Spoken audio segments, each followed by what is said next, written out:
किसी गांव में एक बूढ़ी माँ रहती थी। उसने अपनी सारी जिंदगी गरीबी में गुजार दी, लेकिन अपनी मेहनत और दुआओं से अपने इकलौते बेटे को पढ़ाया, पाला और बड़ा किया। जब बेटा पढ़ लिख कर बड़ा अफसर बन गया तो उसने अपनी माँ को गांव में ही छोड़ दिया और खुद शहर चला गया। माँ की सारी उम्मीदें उसी बेटे से जुड़ी थीं, मगर बेटे ने कभी पीछे मुड़कर नहीं देखा। समय बीतता गया, बुढ़ापा माँ पर भारी पड़ने लगा। बीमारियों ने उसे घेर लिया, दवाई लेने के भी पैसे नहीं थे। आखिर एक दिन माँ ने हिम्मत की, बीमार जिस्म और कमजोर कदमों के साथ शहर का सफर किया। वो बेटे के बड़े बंगले के दरवाजे पर पहुंची।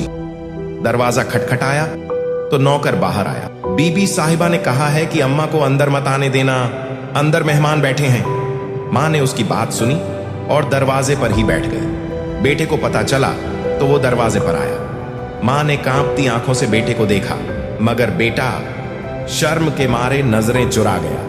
झिड़क कर बोला, अम्मा तुम क्यों आ गई हो? लोग क्या कहेंगे? वापस गांव जाओ। ये कहकर बेटा फिर महफिल में हंसी मजाक करने चला गया। माँ की आंखों से आंसू बहने लगे। टूटा हुआ दिल लिए वो कांपती हुई गांव लौट गई। रात हुई, माँ ने आखिरी निवाला खाया और हमेशा के लिए इस दुनिया को अलविदा कह गई। कुछ दिन बाद बेटे को खबर मिली, तेरी माँ अब इस दुनिया में नहीं रही, अब दुआ कर ले। बेटा दौड़ा दौड़ा माँ की कब्र पर गया, जोर जोर से रोया, चिल्लाया, अम्मा मुझे माफ कर दो, मैं बहुत बड़ा गुनहगार हूं। लेकिन अब कोई माँ नहीं थी जो उसे माफ कर देती। सीख, जो माँ सारी दुनिया से लड़कर तुम्हें पालती है उसे कभी छोटा मत समझो। माँ का दिल दुखाकर दुनिया की इज्जत भी रुसवाई बन जाती है। अगर ये कहानी दिल को छू गई हो तो कृपया चैनल को सब्सक्राइब करें, दूसरों से शेयर करें और अपनी माँ की कदर जरूर करें।